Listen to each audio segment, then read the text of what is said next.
အရန်ကြိုက်တဲ့ artist တယောက်ရှိတယ်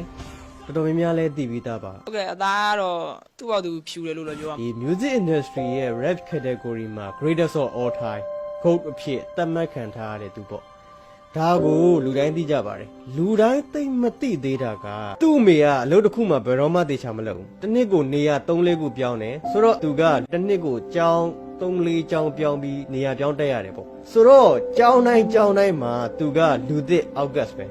ပိုဆိုးတာကစီးပွားရေးအဆင်မပြေတဲ့ဘဝဆိုတော့သူတက်ခဲ့ရတဲ့ကြောင်းတွေကလည်းအခြေခံလူဒန်းစားလူမဲတွေတက်တဲ့ကြောင်းတွေကြီးပဲလူမဲတွေကြားထဲမှာဒီလူဖြူအကောင်သေးသေးလေးဆိုတော့အမြဲနိုင်ချင်းခံရတယ်သူ့အတွက်အနိုင်ကျင့်ခံရတယ်ဆိုတာရိုးနေပြီလို့တောင်ပြောလို့ရတယ်သူအဆိုးဆုံးခံခဲ့ရတဲ့တစ်ခေါက်က10ရက်လောက်ထိဆေးရုံတက်လိုက်ရတယ်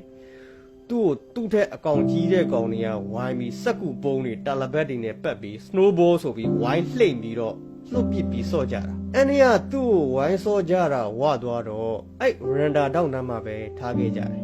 ဘယ်သူမှလည်းမသိဘူးသူလည်းမလုံနိုင်တော့နောက်နေ့ကျတော့မှကျောင်းကအဆောင်အတွေ့ပြီးလူနာတင်ကားတွေဘာတွေခေါ်စီးရုံတင်တော့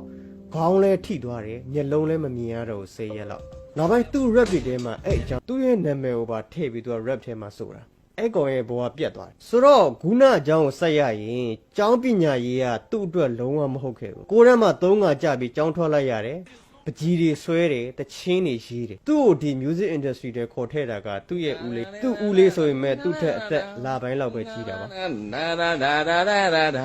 သူ့ဘဝအတွက်အရေးကြီးတဲ့သူတယောက်ပါအချိန်တော်တော်များများကိုလည်းသူနဲ့ပဲဖြတ်တန်းခဲ့ရတာ အကျမ်းပဲရှိပါ ကျန်ရဒီမမျိုးစိတ်ပါစေကွာမင်းအကျန်ဒီအကျန်ဆိုတာလားသဘောပေါက်လား ဒီလိုနဲ့သူကိုယ်တိုင်တကယ်စိတ်ဝင်စားတဲ့အရာတစ်ခုကိုရှာတွေ့သွားတယ်ပြောရမယ်တချင်းတွေစရေးတယ်ဒါပေမဲ့သူရေးတာက rap တချင်းတွေ တနေ့လုံးမှတနေ့စားတဲ့မိသားစုညတော့မပြောလို့ပါကိုဝမ်းကြီးတယ်မဖြစ်မနေအလုပ်ကတော့လုံးချရမှာအလုပ်တော့ရောက်ပြီဆိုတဲ့အစ်စ်လေးနဲ့မတက်ကြပါ ဘေဘို့ထော့100ဝင်ပြီးဒီ underground rapper ဘဝကနေ high profile celebrity ဘဝကိုနှိမ့်ချင်းညချင်းပြောင်းလဲသွားခဲ့တယ်အဲ့ထဲမှာနာမည်အကြီးဆုံးတချင်းကတော့ကျွန်တော်တို့သိတဲ့ လူစုတာဟာမင်းလောင်ရည်တန်တွေကြာမင်းမွန်ချက်လာတဲ့အခါစိတ်ညစ်မနေနဲ့ကွာ